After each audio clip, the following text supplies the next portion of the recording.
Welcome to the Age of Fission radio show with your host, Lonnie Clark.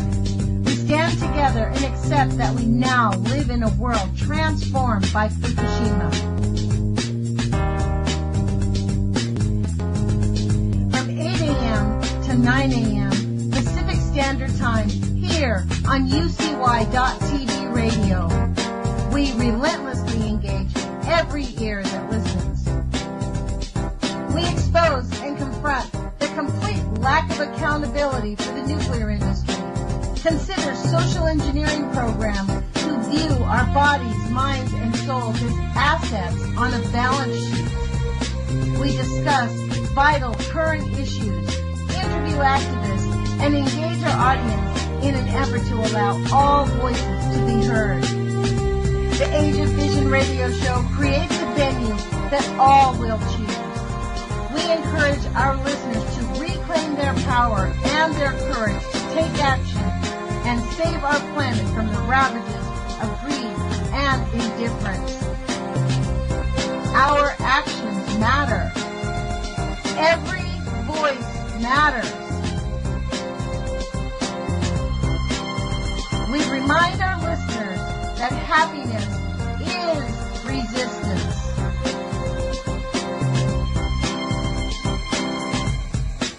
Love is greater than fear.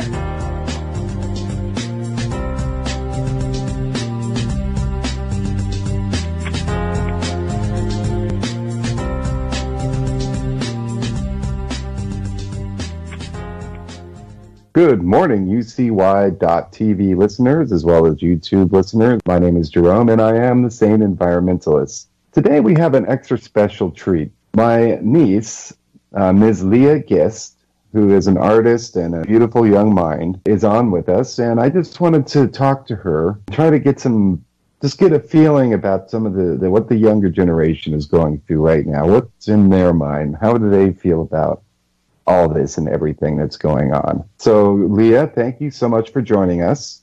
Thank you for having me. Tell us about yourself. Well, like you mentioned, I'm a musician / artist. I live in Portland, Oregon, but I have spent a lot of my adult life actually working on organic farms and what they call like woofing, like work trade kind of a thing. So yeah, I've always been very passionate about nature and life in general, and music, obviously. So that's where I'm at. So good. So I'm sure that you've heard all about the Fukushima incident and the Hanford incident, some of the other really nasties that are going on environmentally right now. How do you feel about that? I mean, it's unfortunate, and a lot of it has to do with the leaders in our country. And these days, the leaders we have, I don't feel are doing a very good job leading. Yeah, I think that the effect, like Fukushima and any radioactive plant that kind of breaks down these days, are going to have long-term effects for, I think, thousands and thousands of years. So we're kind of setting up a younger generation to fail here, and there's not much that they will be able to do about it unless we make changes right now. Yes, this is true. So in your opinion, how do you feel that most of the people of your generation are feeling about all the environmental negativity that's going on right now? Honestly, when I was younger, it was about 50-50. Like, some of my friends, some of the people I would know would be super passionate about environmentalism, about nature, about learning how to grow your own food, about respecting the earth in, an ancient kind of a way. But then there was the other side that really didn't care less. They couldn't care about it. They just wanted to live their life and have fun and party. And although we all definitely love to do that from time to time, I feel like nowadays, with the way things are going, a lot more people are getting passionate about environmentalism. A lot more people are actually caring and doing research and looking into the problems and wanting to make a change for themselves. And so you were mentioning that you feel the leadership in the United States or in the world generally environmentally is lacking. So Definitely. do you feel like that there is a big disconnect between yourself and, let's say, the people that are running the EPA and the FDA and the White House? Do you feel connected? Do you feel like you're part of the system? Personally, no. I don't feel like I am part of a system. I think the system was built to kind of separate the majority of, the population away from the people in power. And the people in power wanted to keep it that way so they could continue being in power and making money off of it and making cuts here and there, like, just to make sure they get an extra few bucks in their pockets. And this is my opinion. This is just how I've seen the world. I think that the gap is getting smaller, and we, as a generation, at least like my peers, are getting more inspired to do more, getting inspired to make the small changes within their own life, like, recycling more, like composting more, planting trees, doing research and going to protests, and just the itty-bitty small things that you can do in your life that take moments but can change the world drastically in the future. Yeah, I have a saying that is basically, as individuals, there really isn't much we can do individually, but collectively, when you get enough individuals doing the same thing together, then all of a sudden you get profound change as a result of each individual's small contribution. Definitely. So I agree with you. One of my favorite quotes is like, be the change you want to see in the world. And it all starts with you. You have to do something about it. You can't just rely on someone else to make a change. You can't rely on someone else to do something, because if you're not going to, this is your life. You have to take charge and you have to take responsibility for what you can do. This is true. So a lot of my peers, I'm in my 50s, you're in your 20s, and a lot of my peers, their whole outlook is, well, I'm going to be dead before it's really a problem anyway. So, right. Do you see that attitude pervasive in the younger people, in the younger generations? Are they just going, well, as long as it doesn't affect me directly, it doesn't matter. I don't really care what happens to further generations because I'll be dead anyway? Or is there more of a sense of social responsibility in it? Definitely, some people kind of, maybe it's some sort of like not a death wish, but just pessimism. A lot of people are like, oh, well, by the time global warming really affects the world, I'm going to be long gone and dead. And, a lot of those people don't plan on having children, so it doesn't really matter to them. But the more information we're getting from scientists is that actually global warming and, all of its negative effects are happening so much quicker than maybe a lot of people realize. Like, there's a chance that there could be many, many animals who are extinct here in the next 20 years. That's definitely going to affect us. There's polar bears starving because they can't get enough food to eat because there isn't any ice anymore, which is how they get their food. I know people love to talk about cute and cuddly animals, but it is really important, and it's going to affect all of us unless we do something about it literally right this second. Okay, and given that, what do you see right now, if the situation goes unchecked, as the outcome to the current environmental crisis facing Earth? I didn't quite catch the end of that question. Oh, okay. I said, what do you see if things go unchanged as the outcome of the current environmental crises that are facing our planet? Oh, I think that a lot of our food that we rely on is going to disappear. A lot of, like I mentioned, the animals that we hold dear and we care about are going to disappear. Our environment is going to get warmer or colder, and it's going to affect everything. People are talking about how in the next 50 years or so, there's not going to be cacao, which is where people get chocolate, because the plant is not going to be able to grow any further because the climate is not going to be conducive to that. And if it takes something silly like that, like people not getting their chocolate, to pay attention and make a difference, then I'm trying to be proactive right now, make a difference, and inspire people to do so as well. Excellent. I agree. So Lonnie wanted me to ask you about something. She wants to know, what do you know about Hanford? About Hanford?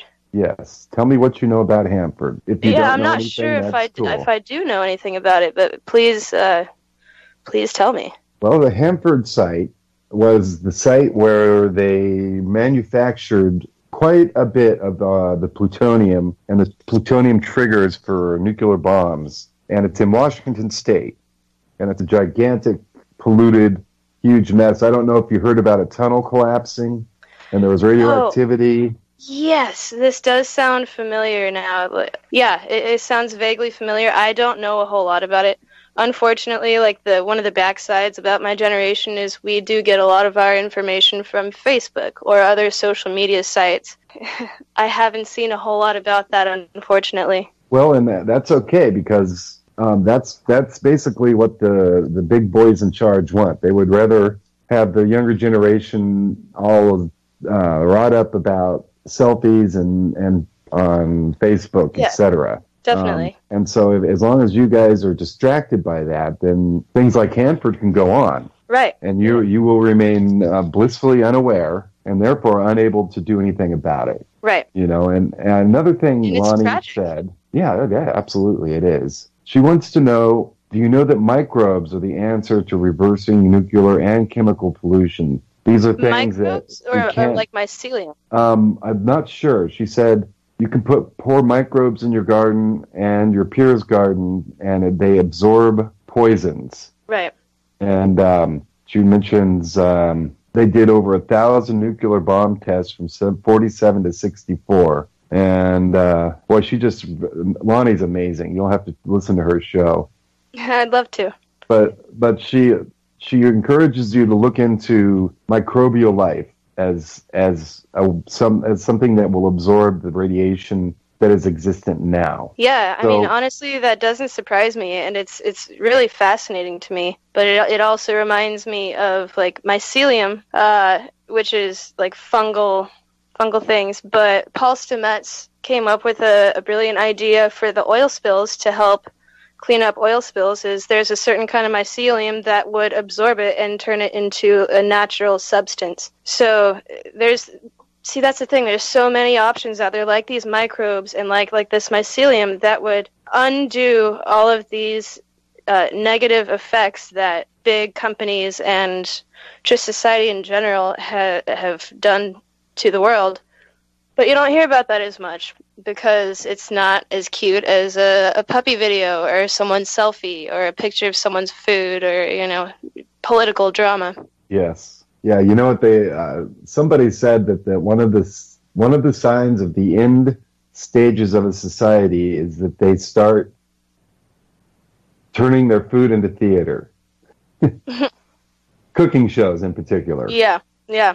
Wow. As soon as you turn food into theater, then that is an indicator that you're on your way down. Right. So tell me, what have you given the Fukushima thing and the fact you live in Portland and you guys are getting lambasted with radiation from Japan? Have you made any changes in your life because of that, or are you just living your life the same way and hoping for the best outcome? No, I mean, I've definitely made changes. There's not a whole lot I can do about the situation over there, but I don't eat a lot of, fish, a lot more fish than I used to.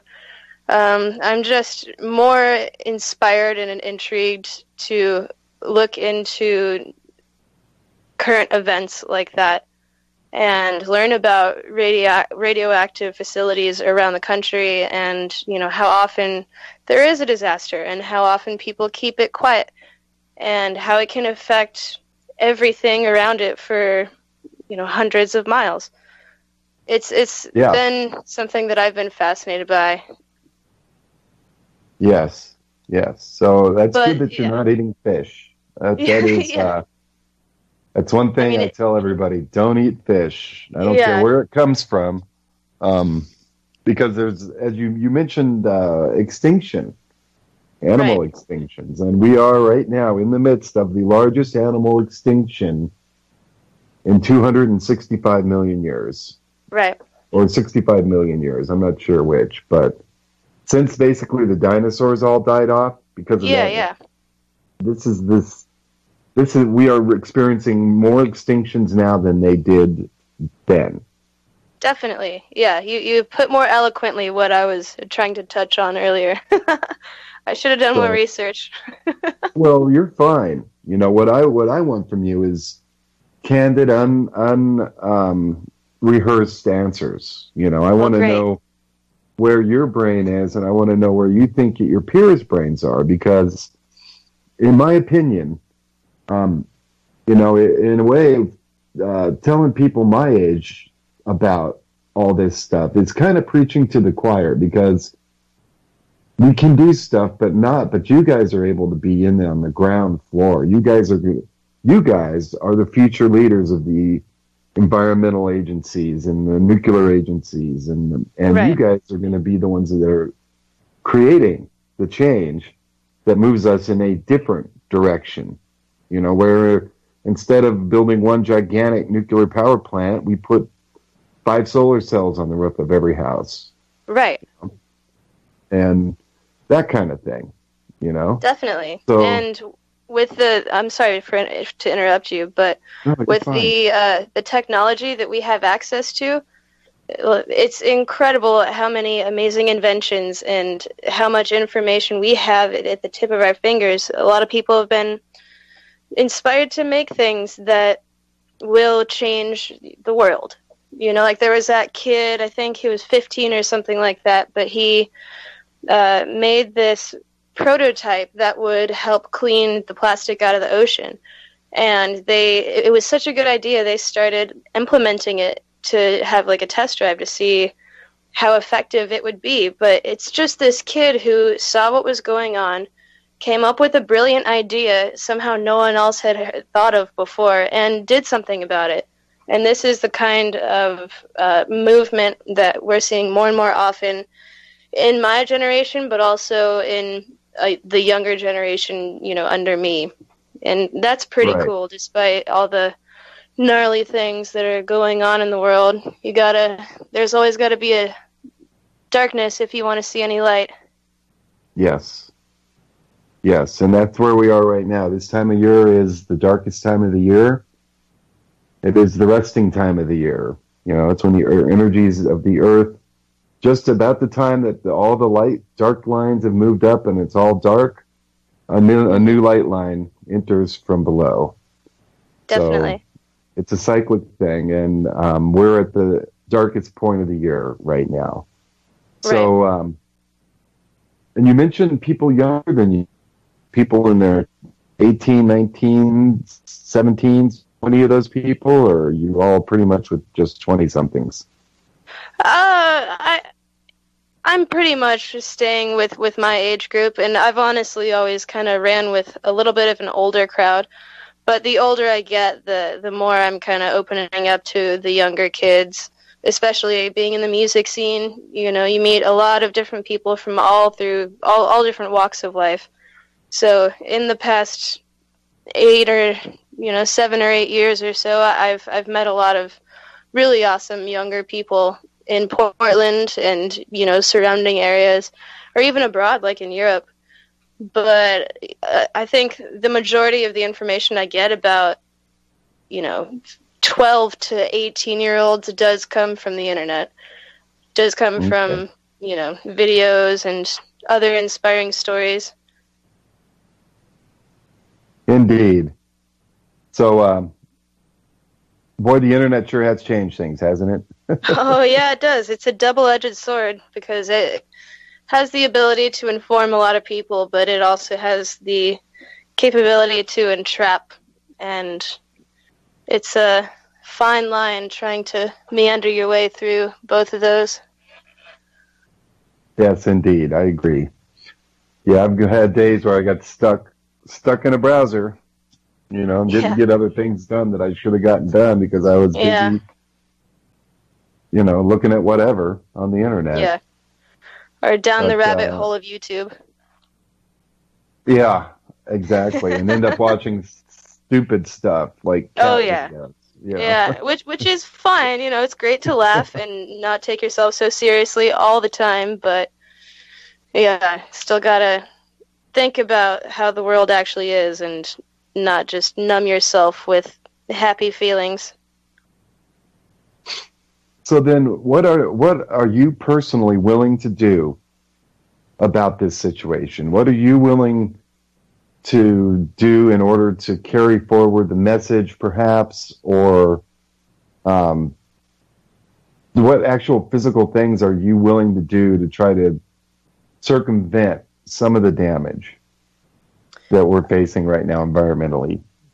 Well, other than the small things like, being very strict about my recycling and composting and, like I said earlier, like planting trees and having a garden, learning how to grow my own food, all I feel I can do other than that is be aware of the situation, talk about it, get involved as much as I can, get informed, educate myself. And, it can't help or it can't hurt to surround yourself with like-minded people, like, protests or groups online or just groups in person. Like the Portland Women's March was kind of a turning point for me right after Trump had been elected. I'm pretty sure everyone I know was pretty depressed about it, but then 100,000 people flocked to Portland to make a statement and demand some sort of a change, even if it didn't happen right away. So that is kind of the direction I'm going towards, is speaking my mind, speaking my truth, and trying to make my life better in every way I can for those around me and the world we live on. Yes. That's that. There you go. And that kind of leads us into our next question, which is, do you have any ideas personally about ways that can be implemented to improve the situation? You mentioned growing your own food. That's an excellent idea. However, keep in mind that if you're in the fallout of Fukushima, growing your own food might be more dangerous than getting it from the East Coast or something, And that's a great point, and that's super true. Yeah, because they are literally polluting the whole environment. Right. So that wonderful organic garden that you planted may have cesium-134 in it. Probably does have cesium-134 in it from Fukushima. So definitely, can you think of any ways that we can move in a direction and towards improving this situation, generally speaking?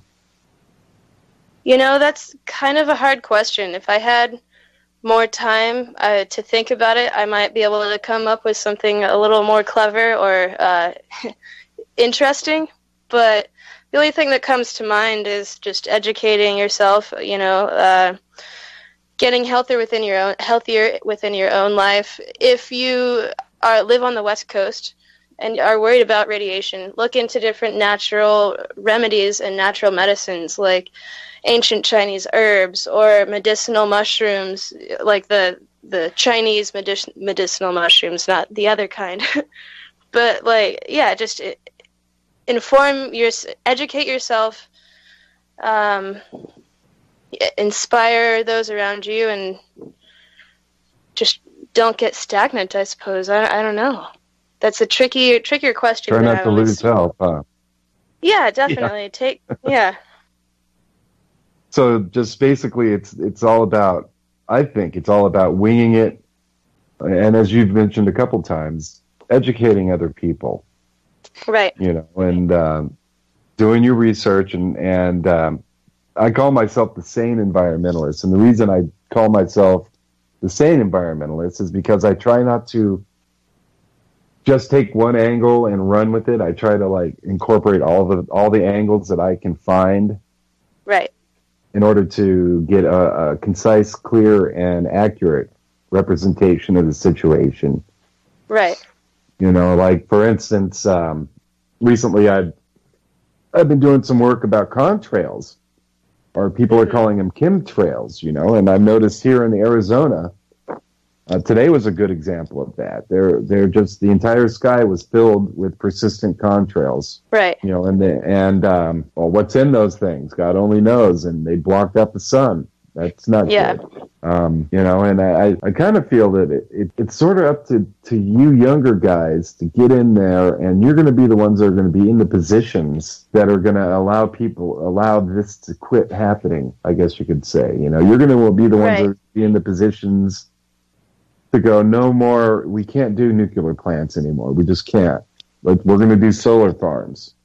Definitely. We're going to do different things. And there's no such thing as green energy. Okay? Right. They say there's such a thing as green energy, but there's no source of energy that we produce is going to be green. Even solar requires a lot of energy in the front end to create these very pure silicon crystals. Yeah. It takes thousands of tons of silicon to make a ton.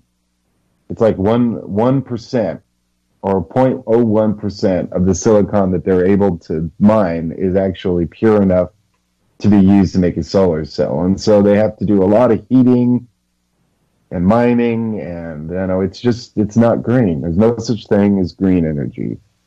And that's true. And at that point, you have to ask yourself, which one is the great? I'm sorry for interrupting, by the way, but which fine. Is the greater evil? Which, and that is a hard question, and it's very easy to get overwhelmed and lose hope at times. Feel like you said at the beginning of this podcast radio show, that a lot of people feel like, whatever, the damage has been done. I'm on my way out. Everything's going to, crap anyway. But it's important not to lose hope. And although there is no perfect solution, there are solutions that are better than others. And also there could be solutions in the future that the younger generation will create. And just, I guess my advice would be not to lose hope in that area. There you go. I agree with you. And that is the reason that I continue to do my activism, is because I refuse to give in to doom and gloom. Yeah. Even though I look around and go, okay, well, the world governments and the energy companies are completely out of control, and there's apparently no way to stop them. And as well, third world is now just becoming modernized, and so what's going to happen there? All of a sudden, the usage of crude oil is going to go through the roof. Yeah. And that means more carbon dioxide in the air. That means more plastic in the ocean, et cetera, et cetera. Mm-hmm. It's all bad, and so it's like what we need to do is we need to find alternatives, I think. Right. We need to find legitimate alternative energy solutions, because that are maybe not green, okay? A solar cell may not be a green source of energy, but in the long run, it is more green than, let's say, burning crude oil. Right. There's a fellow, his name is Arnie Gunderson, and he works for Fairwinds. It's research group that researches a lot of environmental stuff, especially when it comes to nuclear. And he mentions that the Earth is like an apple, and the skin on the apple is the biosphere. That's exactly about how thick it is. Our biosphere is about proportionally as thick as the skin of an apple. And as long as you're using the biomass and the carbon from above the surface of the skin, then you can burn and put as much carbon into the air as you want, and the environment is balanced for that, and it absorbs it. It reabsorbs it, and everything works out fine. Yeah. It's when you dig below the surface, when you go under the skin, and you grab the carbon from under the skin, which has been sequestered by the environment and therefore is out of the loop, and if you were to slowly reintroduce it, it would actually make things better. But when you're pumping it out by the megaton, which is what we're doing, we're literally pumping megatons of carbon into the environment. Yeah. I predict that in the next 10 years, there will be parts of the earth that become uninhabitable, that are just too hot. I believe that where I'm at right now in Arizona, it could literally become too hot for people to live here. They say certain parts of Brazil are now the feel like, in South America, the feels like temperature is 160 degrees. Right, yeah. They You're say completely it's right. 89, but it feels like 97. Well, it feels like 160, which is too hot to... we can't live at that temperature because our sweat won't evaporate off our skin. Yeah. You will die if you're out in that sun for more than, several hours. Yeah. Yeah, so... it is, we are there now. That's what the thing is. We are there now. And we're really, us old people, I hate to call myself that, but us older generations really need to count on the younger people to pick up the ball and create, it's got to be a social and spiritual shift that occurs in human thinking. We have to move away from the, I'm going to be dead anyway, who cares, effect, and move towards, what about my grandkids and my great-grandkids? And a lot of the people, even of your generation, are going, I just won't have kids. That's problem solved. Now I don't have to worry about it. Yeah. But it's not the problem solved. No. Yeah, that does not solve that problem even a little bit. Yeah. So, I feel concerned, and I want to believe that the people that are in their 20s right now are learning this stuff and are going to move forward. And when they get into power, because you guys will, you're next. You're up next, Right. Right now we're dealing with the old school, 50s, 40s, 60s people. Yeah. I think John McCain and all those old guys are in their 80s and 70s. Yeah. They came about when nuclear power was considered to be like the best news that you ever heard of. Make it nuclear. Make everything nuclear. Before they informed us, and there's also this little side effect. It's called radiation, and it kills people. It kills everything. Yeah, it kills literally everything, and including destroys materials. And it doesn't go away for a very, very long time. Depending on the radiation, Right. Things like plutonium, 250,000 years before it's just about gone. Yeah. Things like uranium, long time. There's some things that literally have half-lives of millions of years. But ironically enough, the stuff that has a short half-life is much more dangerous than the stuff that has a long half-life. Right. So, some of this stuff like this cesium-134, which I think has a 30-year half-life, meaning half of it will be disintegrated into other things in 30 years, radon and whatnot. That stuff is, we still have some cesium left, cesium-134 left from Chernobyl in the environment, And so, in the future, we're still going to have this stuff. It's still going to be out there. We're still going to have the literally thousands of tons of fuel rods, which are spread out all across this world, and they're in various forms and circumstances, some of them in wet storage, some of them in dry storage, but they're all there and they will be there for, as you said, a very, very long time. Right. So it's going to be up to you guys to create the solutions to these problems. Definitely. You know? And I think that is happening. Even if it seems kind of slower than one would hope at the moment, it is happening.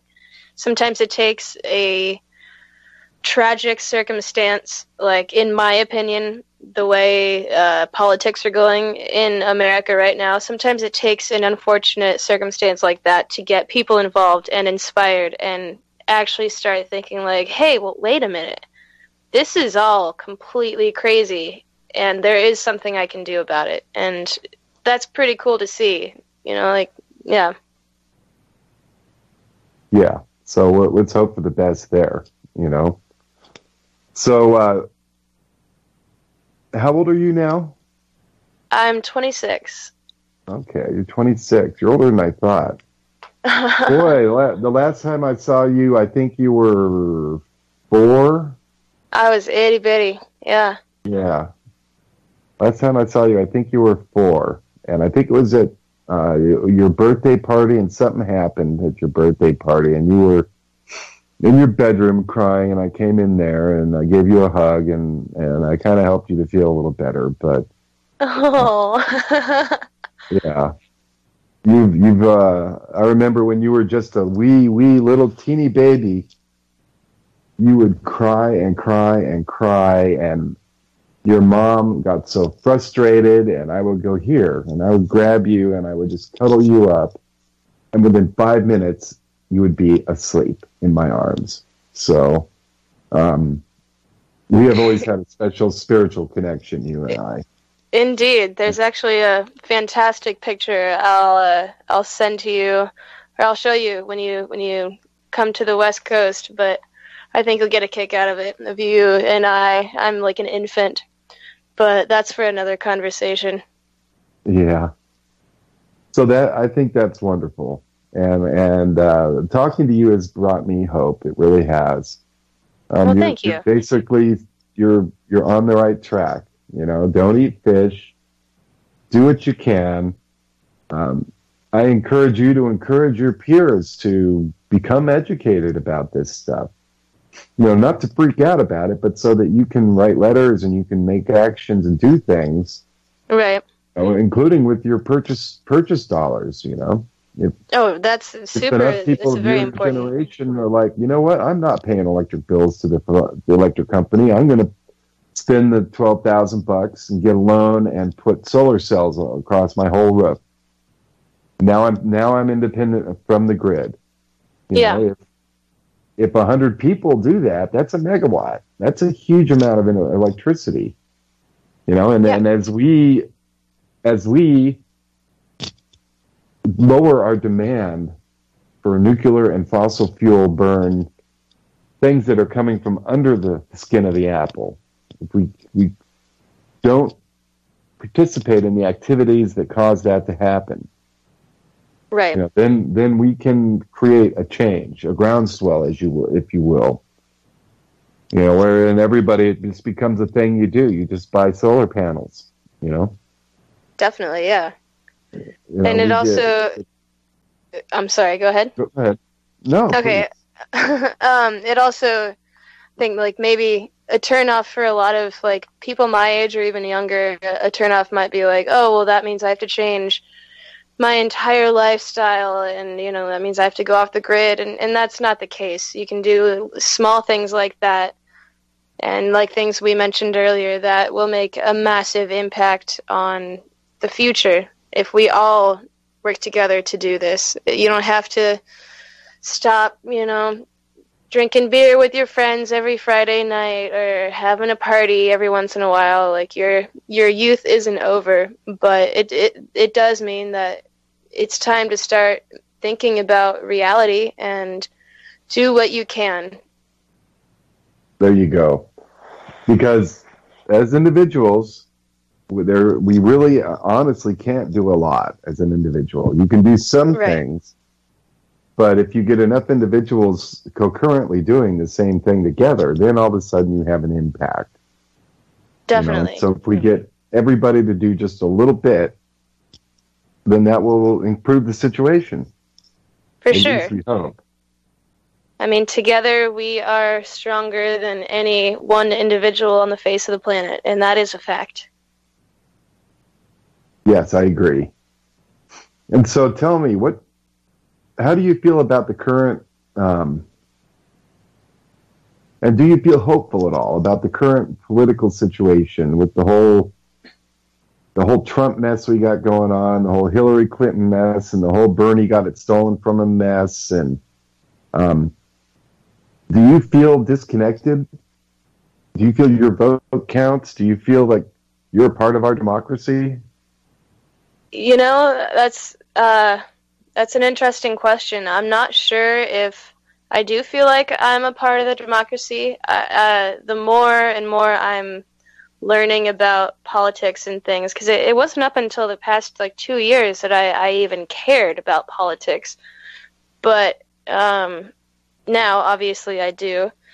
I think the whole Trump situation is an absolute nightmare, and honestly cannot believe that most of the things that happen on a daily basis with that man happens, and he continues to be the leader of America. I do, however, feel very hopeful because people, like we've mentioned a few times throughout this interview, people are giving, they care more.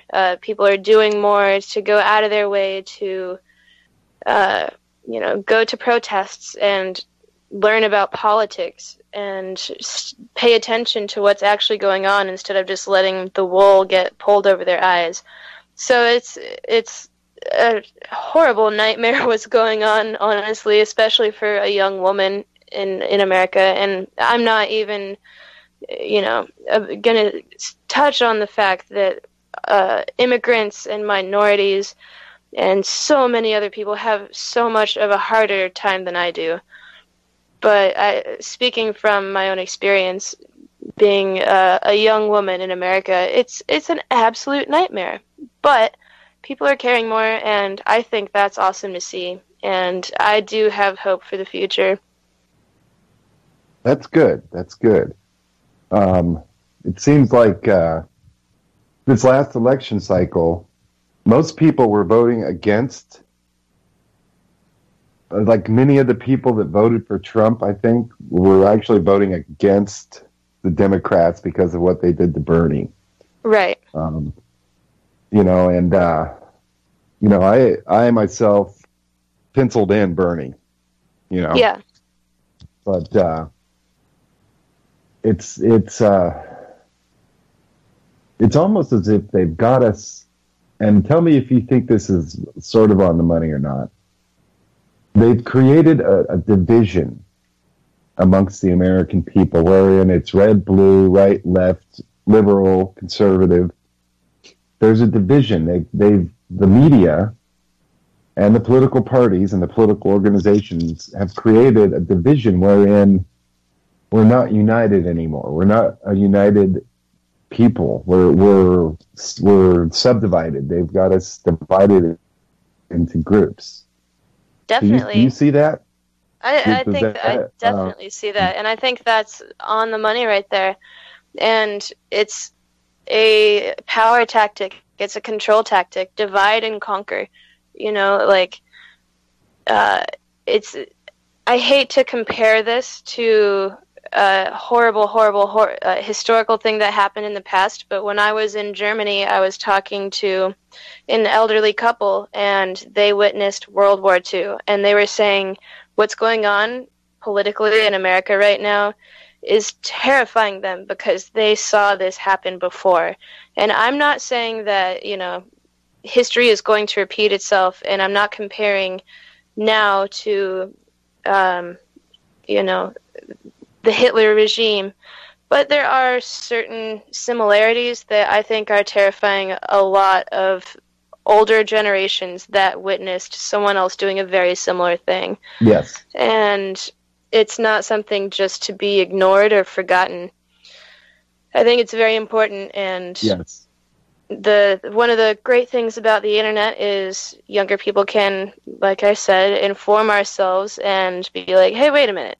This horrible, horrible, nightmarish disaster that happened, with World War II, that's kind of looking kind of similar right now. Maybe we should do something about it. And I think that we are, as much as we possibly can.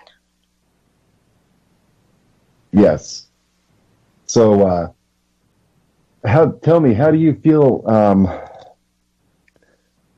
about the PolitiFacts or the political stance? Do you think that there will be? Do you think there's chances that there's going to be a nuclear war? Do you see that on the horizon? Do you feel that coming? How do you feel about that?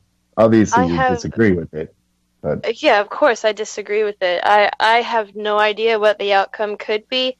As far as I know, both individuals in power who are threatening nuclear warfare are incredibly immature, controlling, psychopathic, narcissistic individuals.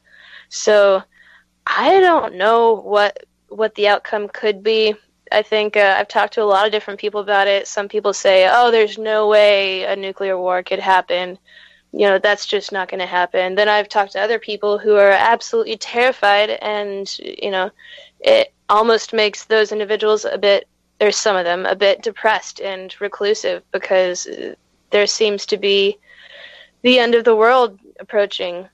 But I don't fall in either of those categories. I just have no idea what's going to happen.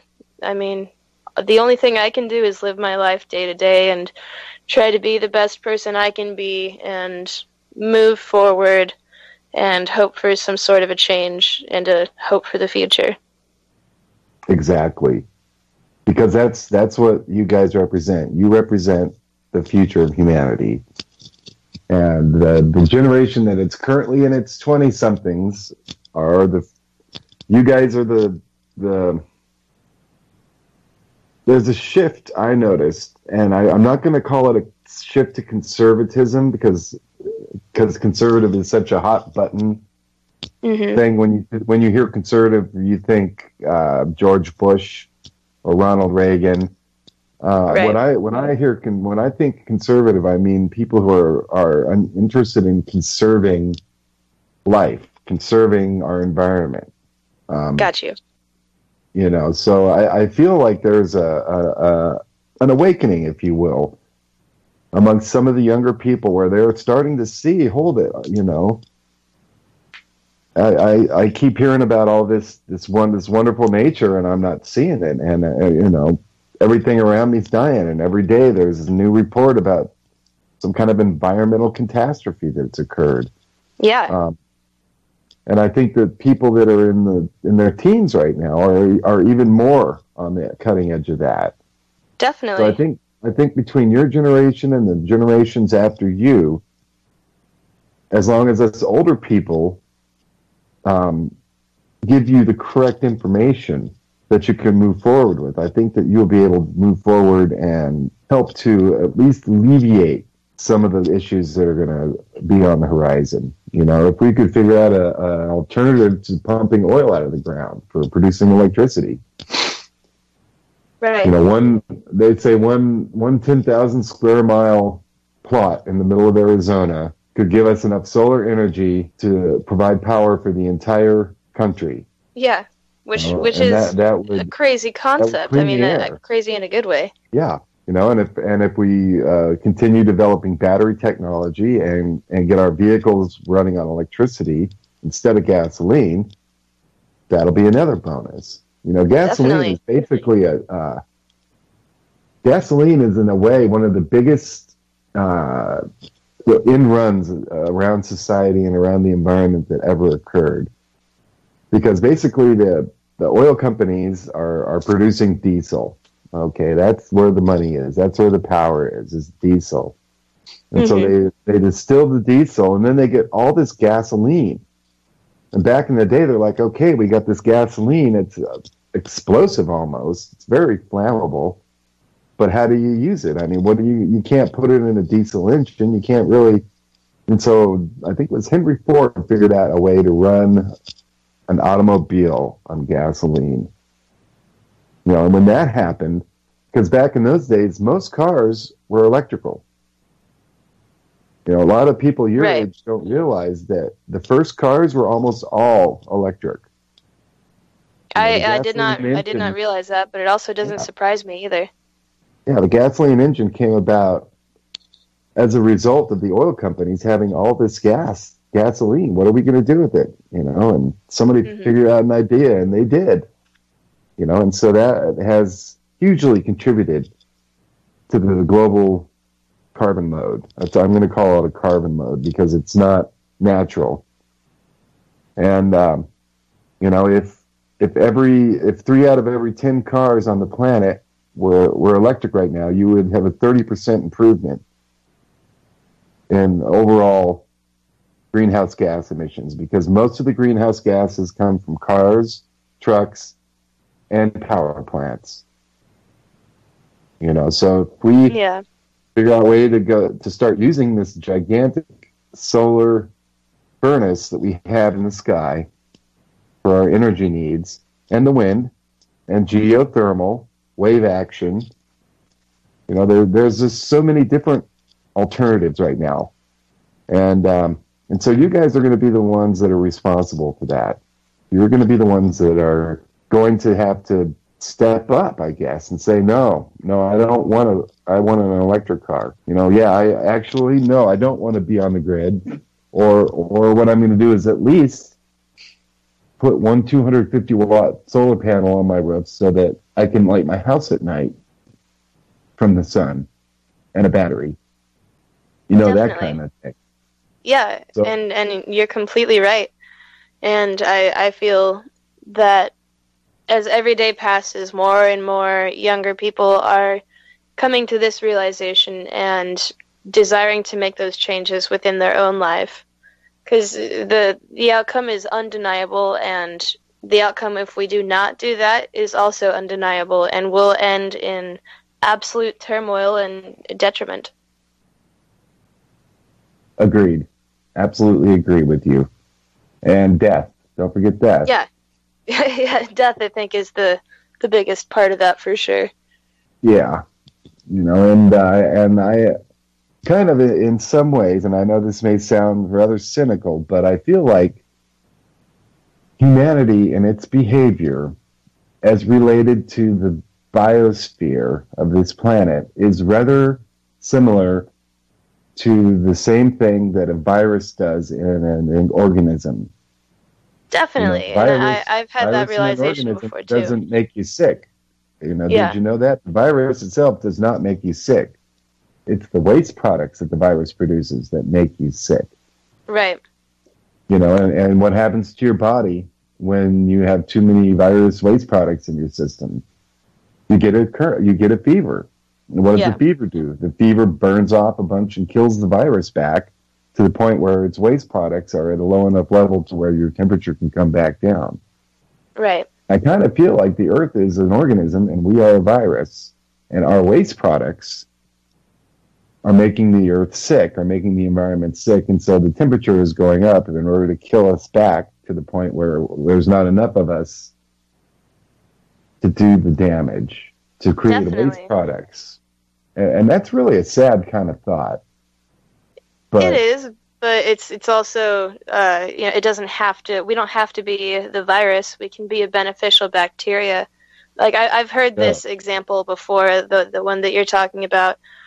And I think it's a fantastic analogy as to how humans are on the planet right now. Because there is definitely a correlation between like the macrocosm, microcosm of the universe. And of course, we are that virus to the planet right now. It doesn't have to be that way.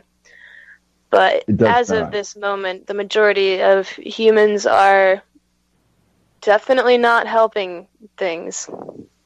Yeah, and ignorant of it, ignorant of the damage they're doing, Right. So it is a sad reality that we, at this point,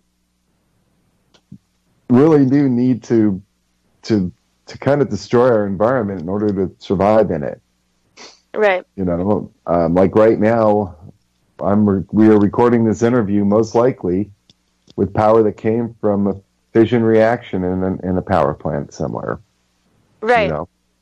On pieces of technology that are, that were mined by all sorts of horrible situations. Sorry, I should know more about that topic than I do, but I know what you're saying. But on the flip side, we are talking about it, and that is massively important. Yes, I agree 100% on that. That is the key. The key is to communicate and to make that individual change that people may think, well, what can I do? Well, you can put one solar panel on your roof. Well, that's almost nothing. Well, it is almost nothing, but if you do it, then maybe 4 of your friends will say, well, maybe I'll do that too.